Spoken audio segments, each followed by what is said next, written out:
It is my fervent wish to make these two countries great again. Just call me a hawk. Good evening, subscribers, fellow South Africans, family, friends, world at large, humanity. Before I begin today's video, please may I ask you to subscribe to my channel, hit the thumbs up for like, and the more likes, more views. Ring the bell. The bell is there, the icon, so you're notified of upcoming videos. If the content of this video touches your soul, please share. The hawk gives you nothing but the truth, and the world needs the truth.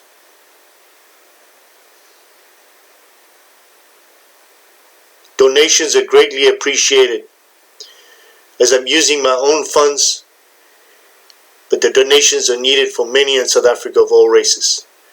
Here's the donation link in blue. Please subscribe. Hit the link at the bottom in the description. Please note I operate under the fair use and fair dealings guidelines. Any video clip, if any, have been found on public domain. The copyright link will be in the clip. Can be found in the description below.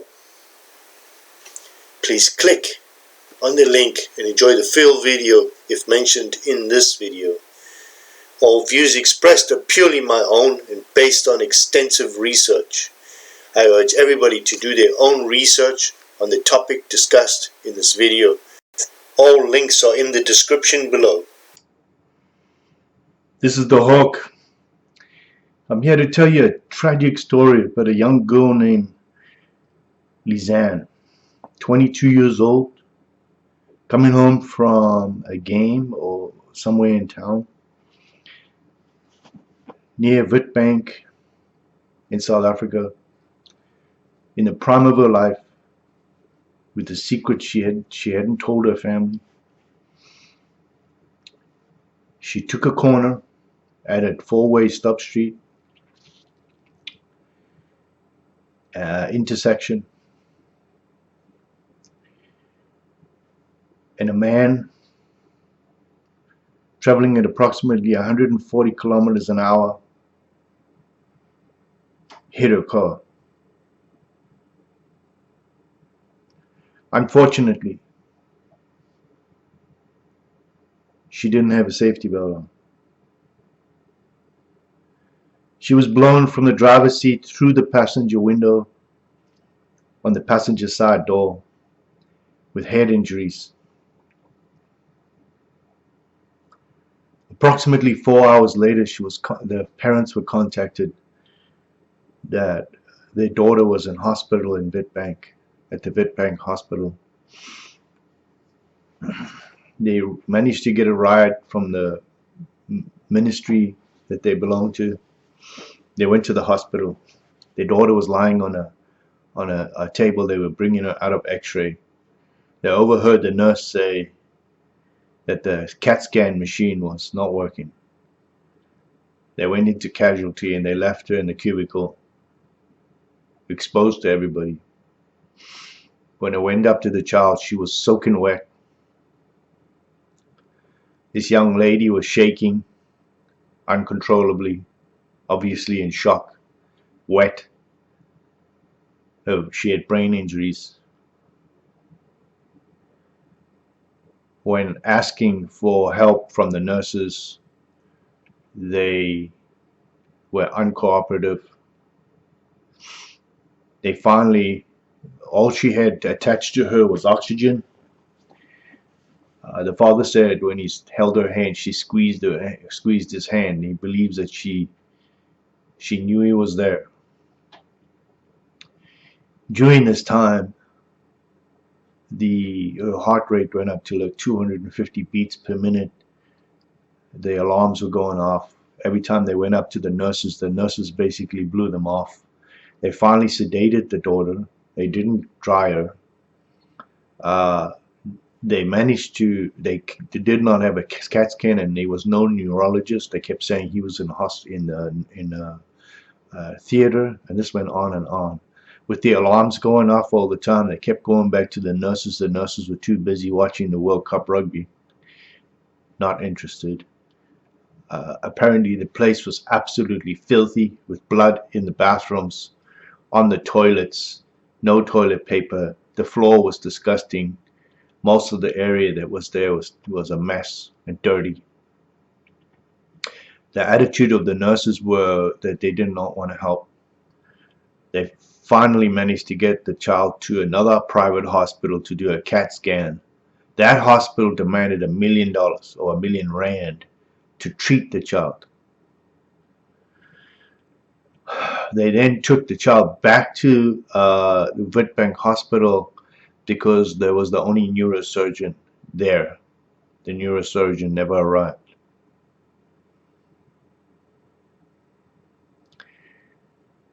For 17 hours, this young lady lay on that table and nobody helped her. According to the private hospital, when they did the CAT scan, they said that her brain, there was so much blood in her brain that she was brain dead.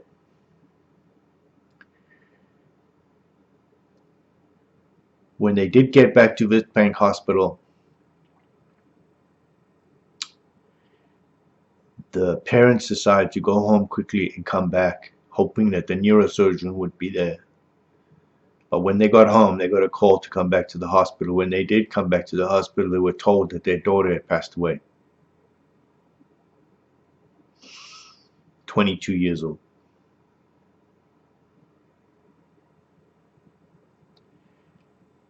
She had kept a secret from the parents that on the 22nd of November, her and her boyfriend were going to get married at the magistrate court. Come home and tell everybody, and then have a bigger wedding later on.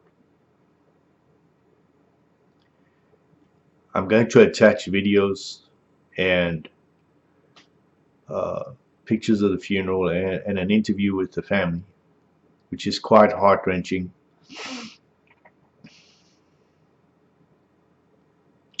I will put banking details and links to the account for them to help.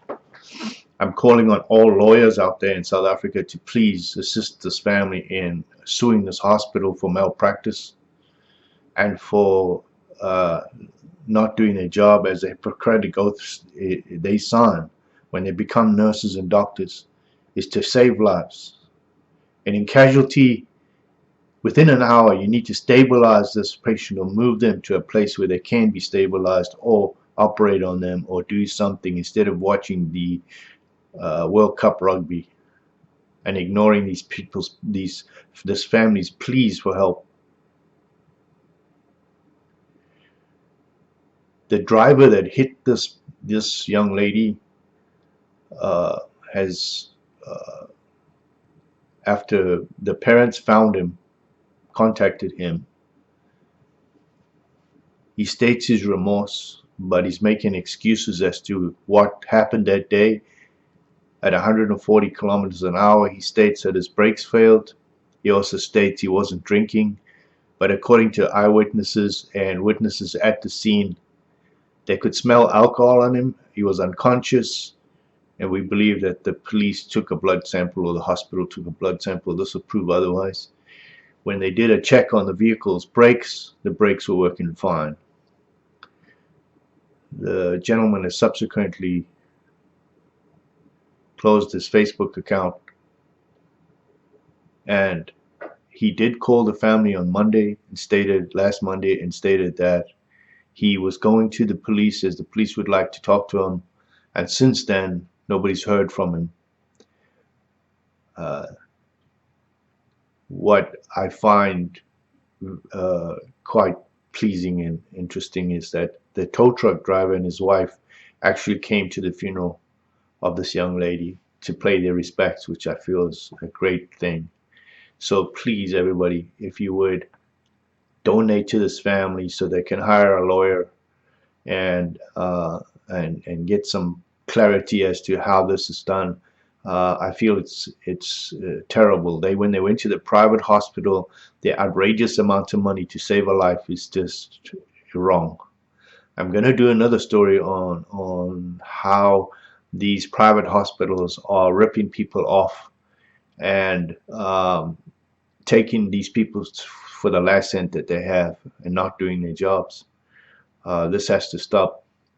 I'm calling on South Africans and all politicians in South Africa to please look into this case.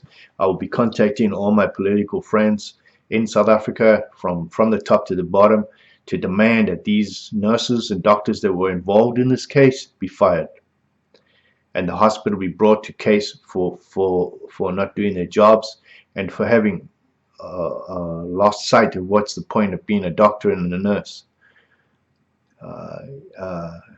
It needs to be dealt with. Also, the security guards that were there kept trying to force the family away from this young lady, constantly refusing them to see the child. The child was dying. This child was dying, and they kept chasing them away and being ignorant racists. And this has to stop. This type of inhuman behavior, and you'll just lose faith in humanity when people do this type of thing. I don't care who you are. When your child is dying, you need those last minutes with them. And this is what happened there. It's a tragedy, and it should never happen, and it's happening all the time. It's time for somebody to do something about it. And I'm going to keep going with this. And this story, I'm going to send it to senators in the United States and say, if this is what we're going to do, and we're going to invest in a country where the people are treated like dogs, this will stop. It will not go on anymore. Please, if anybody can help this family, please do. Please support them. Please help them. I'm going to touch their account number and links to their bank accounts, and it's under the daughter's name, Lizanne Nieuwouldt, and his wife Nicole. Nicolette, sorry. They really need your help, and just watch this video. It's quite heart-wrenching to watch them go through this pain of losing a child when there was a possibility of saving her life, and they just left it there for 17 hours to die, which is just outrageous and wrong. Please watch this video. This is the Hawk.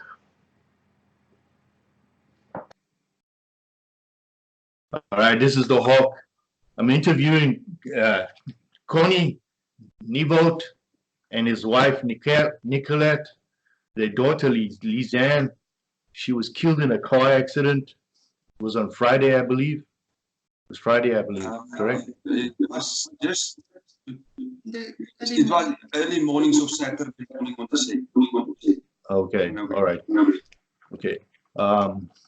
And I'll let you guys tell your story about what happened, and I'm going to ask this. I'm going to talk in Afrikaans and English, so both our audiences can understand what's going on, and I'll just translate for them.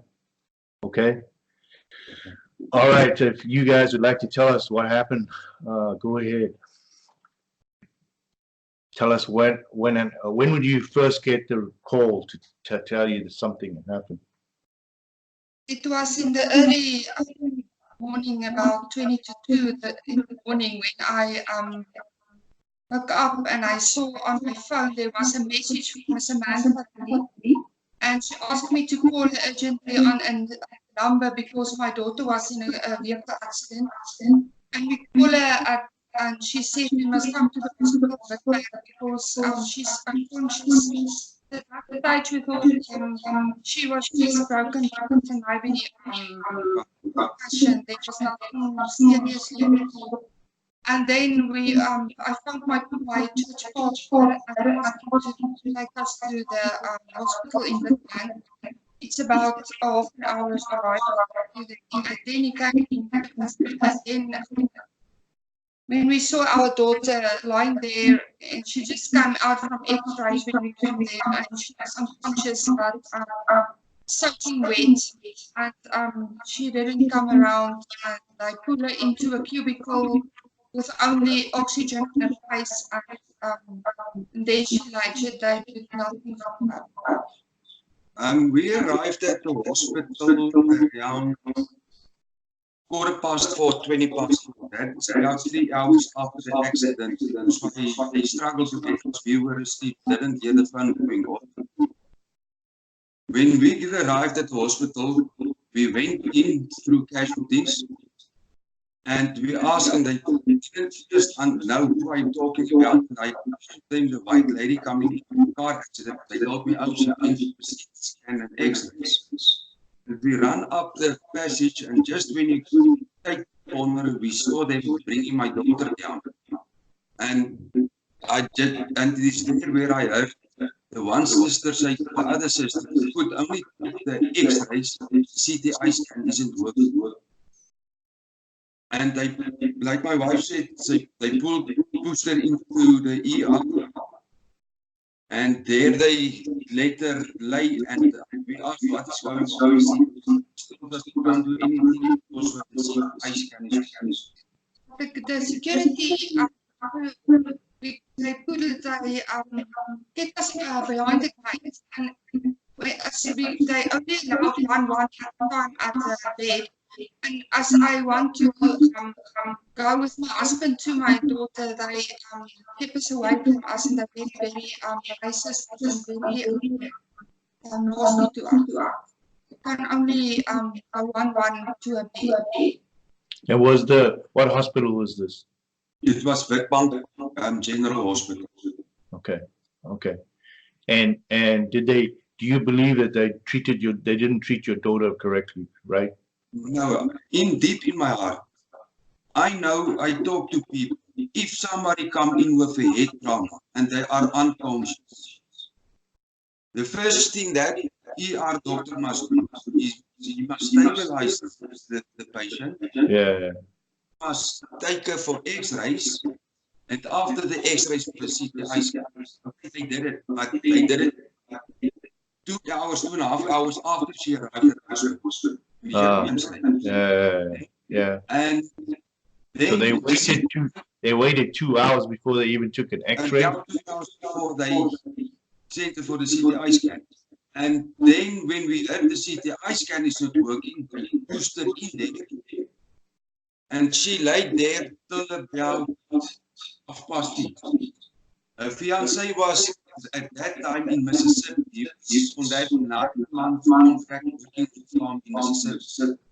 And he said, no, enough is enough. He's going to pay money because why it's a lot of money. We get the ambulance. We arrived there about at the hospital. And then it took a little time because we had to pay cash for the CTI scan, the doctors, and then they took her to the CTI scan. And 1.5 hours later, they say they think she's brain dead because she had massive bleeding in the brain. The incubator, she couldn't breathe on her own, so the pipe in her throat, and it was difficult to see her at that stage. She was not looking good. And then they put her, after the CT scan is done, they take us into a room and tell us there's a lot of blood around her, and there's a crack in the skull, and that is like broken open places, and there was in a brain stem, there is also a lot of blood. The pressure is so severe that push her brain into a spinal cord, yes. You can Afrikaans praat. Ja, op brein was, daar was baie pressure op haar brein gewees. Hulle het dan haar spinal cord gedruk en hulle kan niks meer van doen nie. Dit lyk of sy brein dood is. And then we call our poor person to come and help us. So at the Witbank hospital, did they give her any insulin, any glucose in her arm to keep for a shock? No, nothing. Only a drip, but only a drip, and she was shaking. We asked him what is.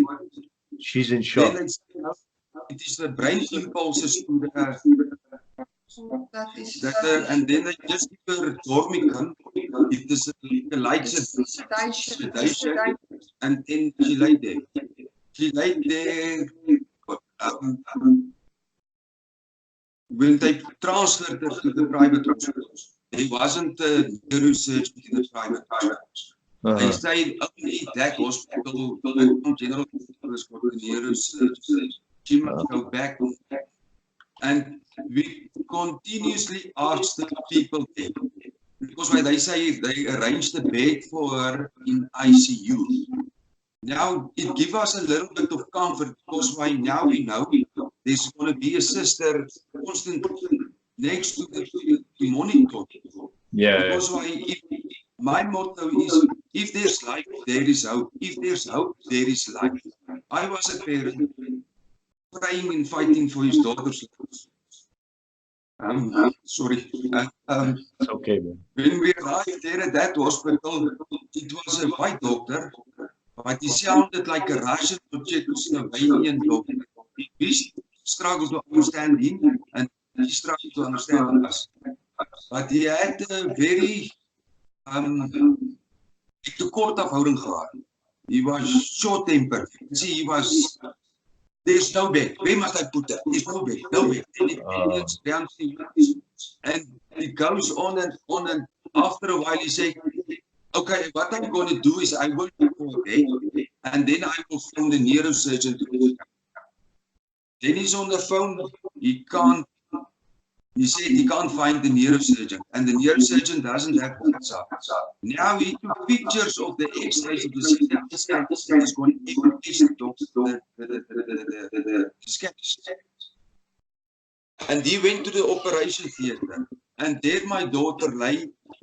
When I want to go in, the security block, the other person shifted off my son for the nearest. Whoever is there must come.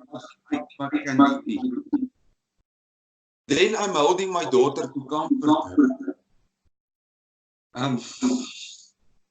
After 5 minutes, the security comes and says, you're here long enough, you must go.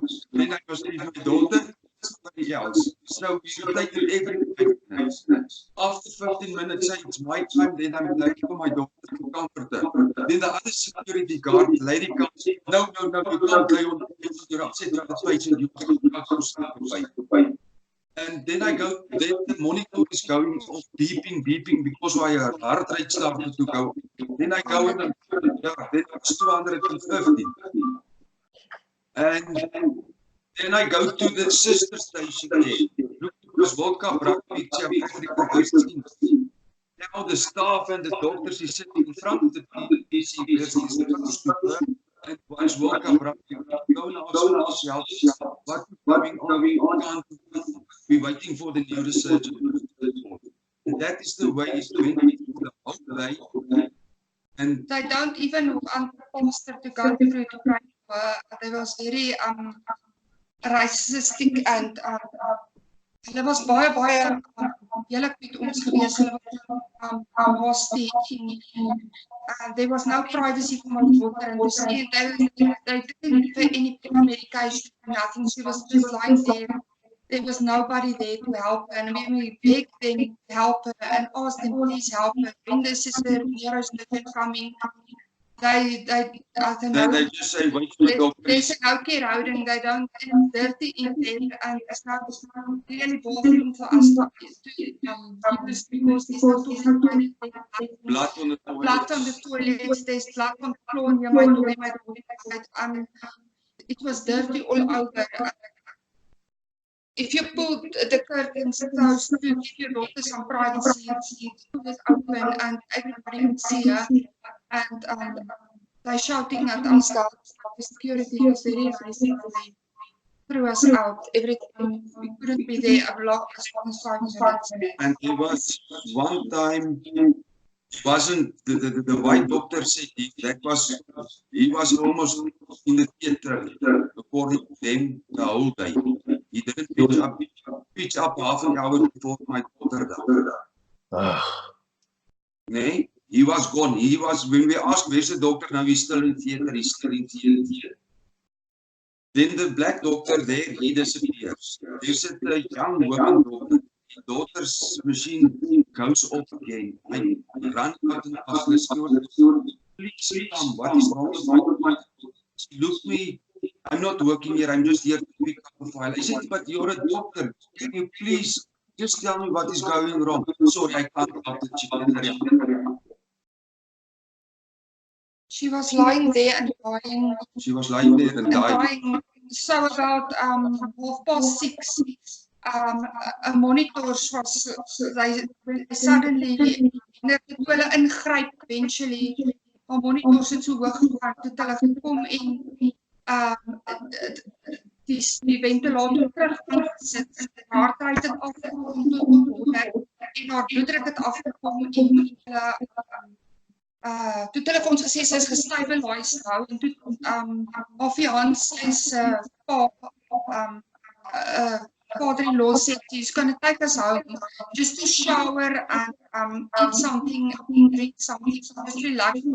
So the doctor said he was giving me some antibiotics and then he will try to get a bed or something. And we were just waiting for about 15 minutes, then they called back and said, let's come back to the hospital, they want to talk to us. So we thought maybe they get a bed for her in one of the ICUs in the range. So maybe the neurosurgeon has called them. So we rushed back to the hospital and when we get there, they said to us, back in a room, all of us, fiance's father, his fiance, and me and him, he said to us, he's sorry to transport, but unfortunately she and they don't come to us. We rushed to a bedside and she lay there and there was the monitors and everything was still on her. No flatline, there was no heartbeat, nothing, and she died. There was nothing we can do. It was so suddenly and so we were in shock. She was laying there the whole day. They didn't put on the incubator. She was breathing by. So they didn't even try and relieve the blood from her brain. They just left her there. No, nothing. The neurosurgeon never called. We didn't. There wasn't a neurosurgeon near her. By that time, Craig, my thing is, what did they do for them? Say 1:30 that morning when she got to the hospital till about 3 o'clock. And they decided to take her to X-ray and for the CTI scan. If they did that when she arrived there within the first hour and the CTI scan was good, we would have known there was bleeding, they can drain it. When we arrived there, the CT scan didn't work. It was 3 hours after the accident. They pushed her in there. She was laying there for 3 hours till we decided, listen, we can't take it any further. My girl is suffering. They didn't do anything for her, and after she died, they pulled her out in a room at the back of the wall, and it was not a clean room, it was a room where there's other beds. It's a storage room. They put it in the storage room and left her there until the Capitec come to fetch her, and we are standing up beside the bed, our pastors, everything. And we was in shock because we couldn't believe our little girl had died. And at that stage, and they didn't say anything. They did nothing to comfort us. They just go on and did nothing. There was no sympathy, nothing. By the main thing for me is the CTI scan didn't work. When they saw and heard the CTI scan didn't work, why did they arrange Pretoria as 40 cases for? Okay, it is 80 cases because my website it's about 80 cases. Middelburg is near. They also got the CT scan. That is about 50 cases. I didn't then put her in the ambulance and transfer her there for a CTI scan. When she come back, they say no CTI scan is not. They pushed her into the ER. And we were fighting and praying for her life. If we didn't took her out there for a CTI scan till today, we wouldn't know why, what was happening. She would have died. She would have died anyway. Yeah. They left her there. Yeah, they would have let her die. They weren't going to help you. Yes, if a neurosurgeon came out and tell us, if they contact a neurosurgeon and they came out and tell us, you know what, and the doctor said to us, you know what, it's too severe, we can do nothing for her, we would understand. But no, if you didn't look at the private hospitals discussed, we didn't look. So what did this Polish guy or this Russian guy, whatever, what did he tell you? Did he just say that she was so badly damaged that she was brain dead? No, that was at the private hospital, the emergency room doctor that was working there, but that on duty that morning. When she came back from, like I said, we had to pay a lot of money for ambulance and for the CTI scan to be done, because why they didn't care at that hospital for CTI scan. We as parents took her out of, and they had the attitude, because why we took her from that hospital to transfer to Cosmos Hospital for the CTI scan, because we wanted to know what is wrong with our little girl. And that is when they said to us, 7:30 that morning, it is already, I think it is already too late, because why the bleeding on the brain, like she explained. That's what I can tell you right now, from all the trauma that I've seen in my life, she was dead before she even got to the other hospital. Her brain was gone. Because they left it too long. They probably left it. Yeah. Because, sorry, my friend, it was 6 hours after the accident that we taken, and that was then at the place. They should have immediately moved her to the other hospital to get the CAT scan. Yeah. And they didn't do it. No. She was lying on that bed. She was wet. She was wet from the rain, from when she was, the car was spinning around, and then she was thrown out through the window. Yeah. So if she was shaking, she was in shock, she was cold. They sedated her to keep her from shaking, but she was probably cold. Yes. So all that shock plus the bleeding in the brain. You know why I said I thought there was a, when we got there, I think she helped us, because when I took the name and when I kissed her on the phone, she pressed my hand, she knew. I believe my daughter could have lived. It was a 50-50 chance. Like I said, yeah, you're right. That hospital did a job right. I believe my daughter, even if she was paralyzed, I know, and they said drain the blood from the brain. Even if my daughter was paralyzed, but then I knew she was here today, I would have looked after her. Yeah. It feels like they robbed and steal me the precious things, because why they are incompetent to do their work. What happened to that miracle of that they laid down? Yes, it's say it's the Hippocratic oath to save people's lives. And you're telling me that the floor's full of blood, the toilet's full of blood, everything, you can't do it's that. filthy, it's filthy, nobody's cleaning up, it's a disgrace. No. And the security act like their doctors and sisters. No, you're here too long, you must go. You can't lay on the patient. And I'm telling you, I'm comforting my little girl. She's busy dying.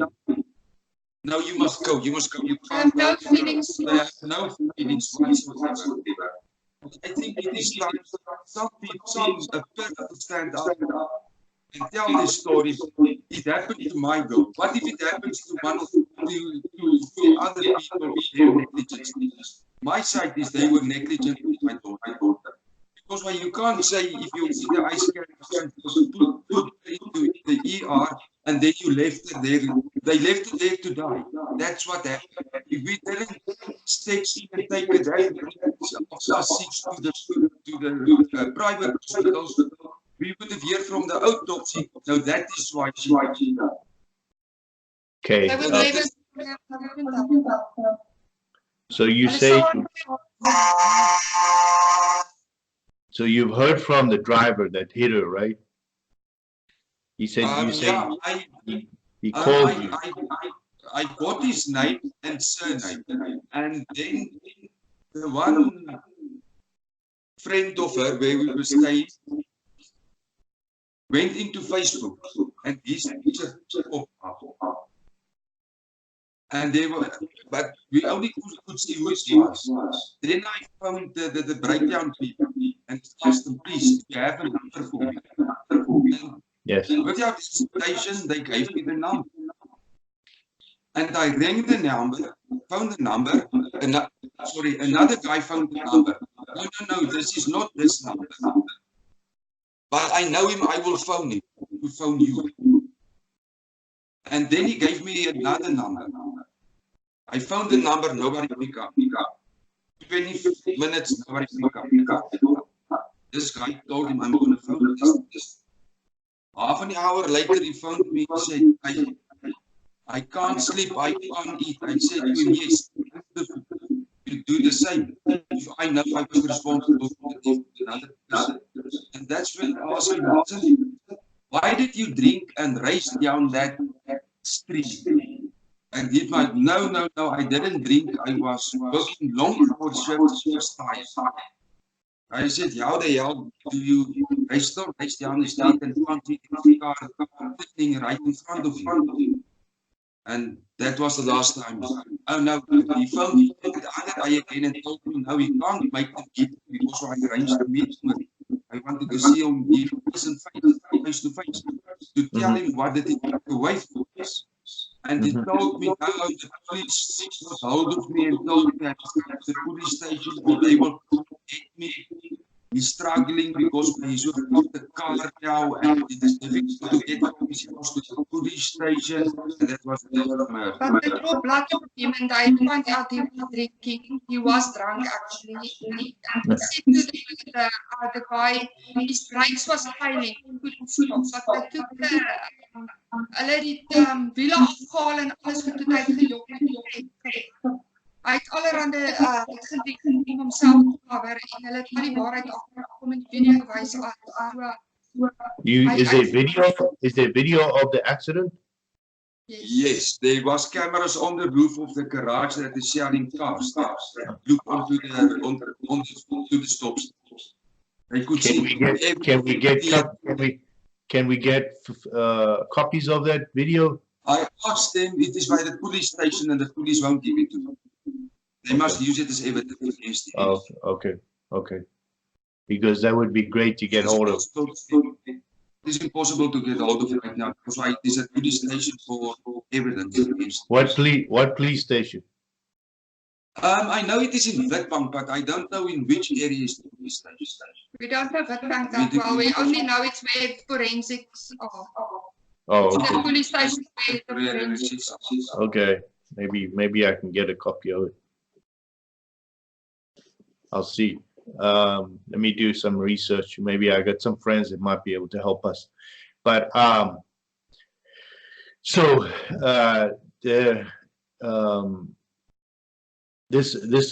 tow truck driver, he came to the funeral as well, right? Yes, he was there Friday to come and informed us. This guy is lying all over the place now to get him out of the shit that is in there. Okay. Sorry for the English. Yeah, right. So he's saying at 140 kilometers an hour, his brakes fail. And according to the people that were there that witnessed this accident, came to the accident, they could smell alcohol on him when he was unconscious. Yes, the breakdown. His wife, the guy's wife, told me he was busy with my daughter. He and the other lady, this man, and his wife to look. But if there's something wrong with him, because he was also unconscious. Oh, okay. They asked him, listen, did you drink? Because why they can smell the alcohol on him. And he said, yes, he was. Okay. So okay. that's a verbal answer. Yes. And you say they took blood from him? I think they must have took blood because why he went to Cosmos Hospital the same time I go. Yeah, they must have taken blood from him. Yes, that is how it works when you get into a ER. Yeah, they'll take a blood sample just to prove that you've been drinking. It happens everywhere now. Any accident, they'll take blood from you. Not only for alcohol, but drugs as well. Yes. My daughter also started having a fever. She just about an hour before she she starting to having a fever. She was hot, like her whole body was burning. She was hot, and then the heart rate starting like 250.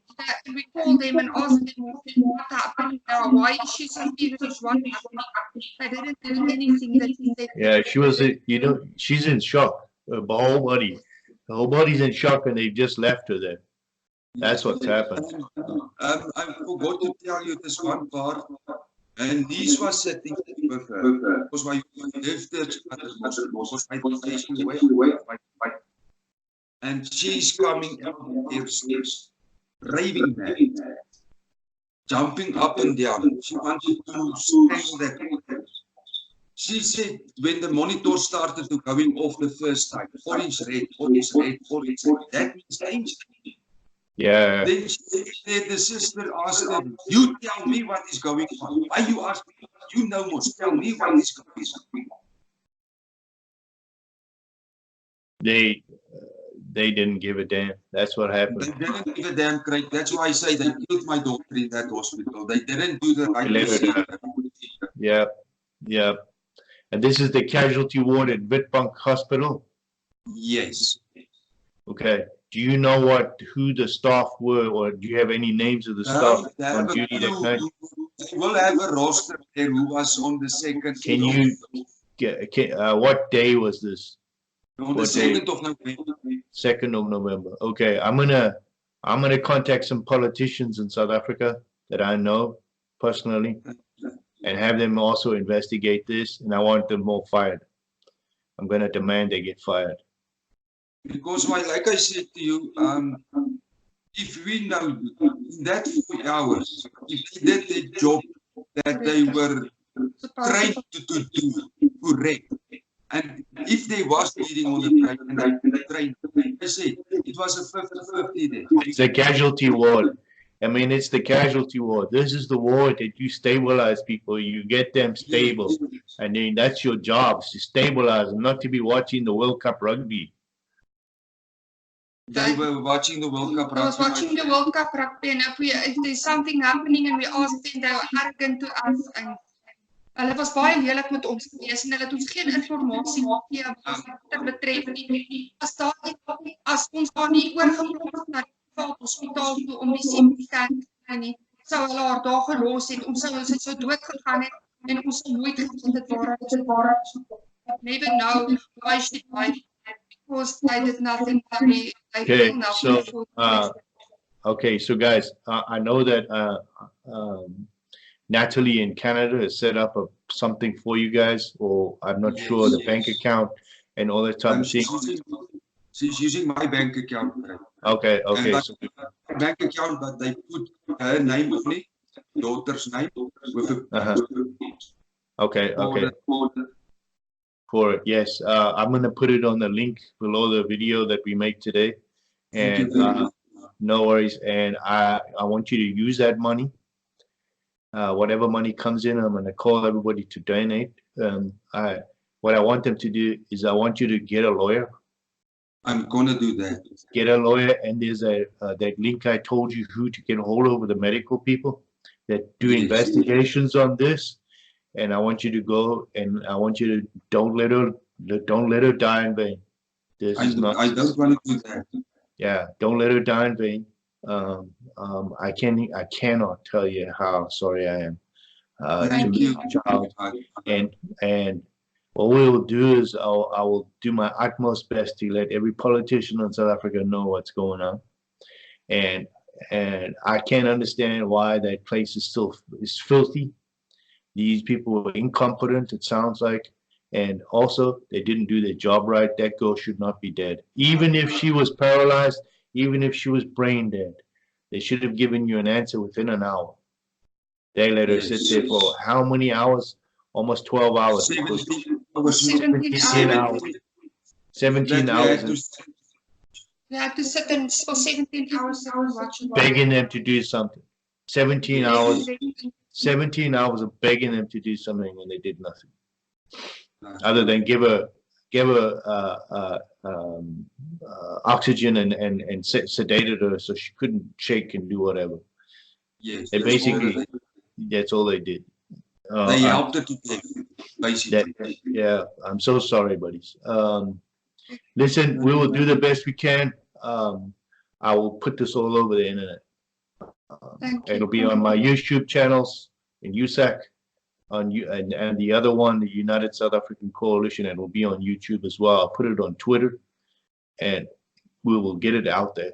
And I'll let everybody know how to contact you and help you. And I know some lawyers in South Africa that may be able to help you as well. And I know some medical people that will do links and whatever, and we will get this out. Hey guys, I'm sorry, and God bless. I think she's in heaven right now. She's a beautiful girl. So yeah, before I go, you were telling me that she was really quiet. She wouldn't tell you. She always kept secrets. What was the secret she didn't tell you? The secret was she would have married to the 28 she would have get married on the 28th of November when her fiancé back from America. He should have landed on the 22nd. Then they would have gone to the magistrate and get married.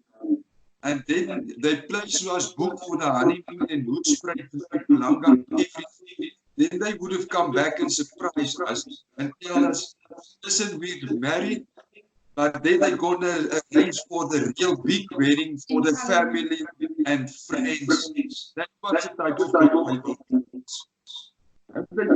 They took my daughter away. I wanted to walk my daughter down the aisle. Now that I walk my daughter down in the coffin. I want to be a grandmother to the children. That's not how I wanted to really.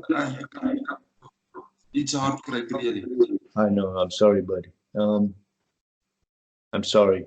We'll do our best to make this right. I know you can never bring her back, but always remember her as she was, not as like now, you know. Think of all the good things, all the fun, all the giggles that you told me about, her funny little laugh and stuff like that. Yes. Yeah, these are important. And tell her fiance when he gets a chance and he's feeling better and he's a little more able to talk, come talk to me.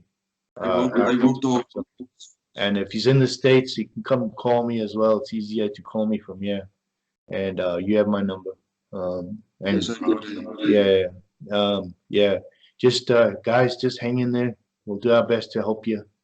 And let the world know who she was. We won't let her forget. It'll be on the internet forever. So she'll always be out there and you can go watch. And I'm gonna put your little video that you did about her on as well, so everybody can see that as well. And guys, just hang in there. Thank you, Greg. Thanks, Greg. You're welcome, guys. And I'll do our best to help you, okay? Thank you. We appreciate it very much. No, don't worry, Thank you don't. for everything you've done. No, I'm nobody special, believe me. Believe me. I would just want to tell you the private hospital tell us if we want to keep her there, we must put down R1 million to keep her there.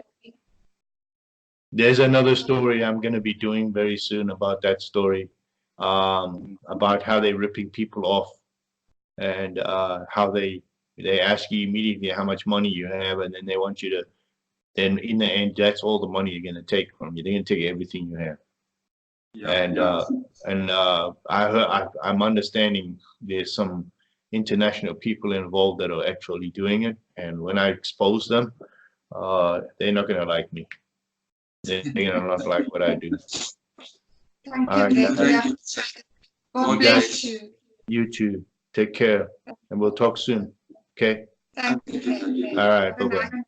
Bye-bye. You too. Bye. Bye-bye. Bye. Let me close this up.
heart-wrenching. And please, if you can help this family, please do.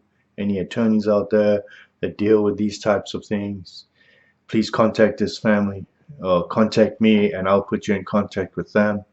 They really need your help. If anybody's got an old car out there that can donate to them, that would be great, because they don't have a vehicle, and that would be great if they could get a vehicle, even if it's just a small chonker. It's better than not having anything. That would be great if somebody could donate them an old car, or just help them out with something.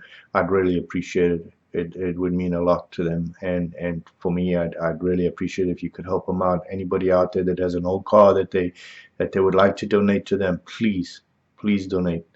Thank you. This is the Hawk. Please donate to these people. Help them out. The links are all going to be below in my description below, and please do. Also, please subscribe and share this video to as many people as you can. Like the video and hit the bell for updates. Also, just check if you're being unsubscribed, because that's been happening a lot lately. I'm getting messages that people are being unsubscribed constantly, sometimes 3 times a day. Just make sure, send a message to YouTube and explain to them that something's wrong with their bots or their programs, because you're being unsubscribed from the channels. We do not know why this is happening, but please check that you are subscribed and that you are in the bell thing, and ring the bell, and check, please. It's very important. And please share to all your people, share to your friends. We've got to get this message about South Africa, what's going on in South Africa, out there, and it's very, very important. Politicians, if you know politicians, let them know what's going on. Send them to my channel, send them to other channels that are doing the same thing. It's really important that the world knows what's going on in South Africa, because we removed apartheid in 1994. It is totally wrong that it's what's happening in South Africa right now. Please donate to this family. It's very important that they get some kind of closure, and we do not want to let this girl go die in vain without somebody know what's really going on in the hospitals in South Africa that are in such terrible state. And if you don't, it's just like Rhodesia right now. They don't have, or Zimbabwe, they don't have any hospitals. It's getting to that point where these hospitals are starting to collapse. And it's not just white people or whatever. It's everybody in the country that's suffering. And because of mismanagement and attitudes and laziness and incompetence and bad training, and mostly attitude, I think it's just this attitude that nothing's going to happen. There's no accountability, and that needs to stop. And I don't see why we have these foreign doctors there that can't even speak English, who don't really care. And what happened to all the South African doctors? Where are they? Why don't we have South African doctors? Why? What's really going on there? I mean, is it lack of? Why do you have to hire outside help when you have your own people? It should be make South Africa great again, not just you know, it should be for South Africans. This is the Hawk. I'm out of here. Take care. Be safe.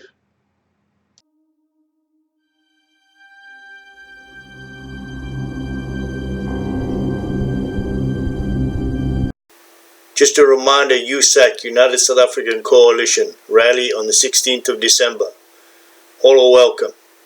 We want positive change. 25 years of nothing is nothing. Thanks again for watching. This is the Hawk. I'm out of here. Take care and be safe out there.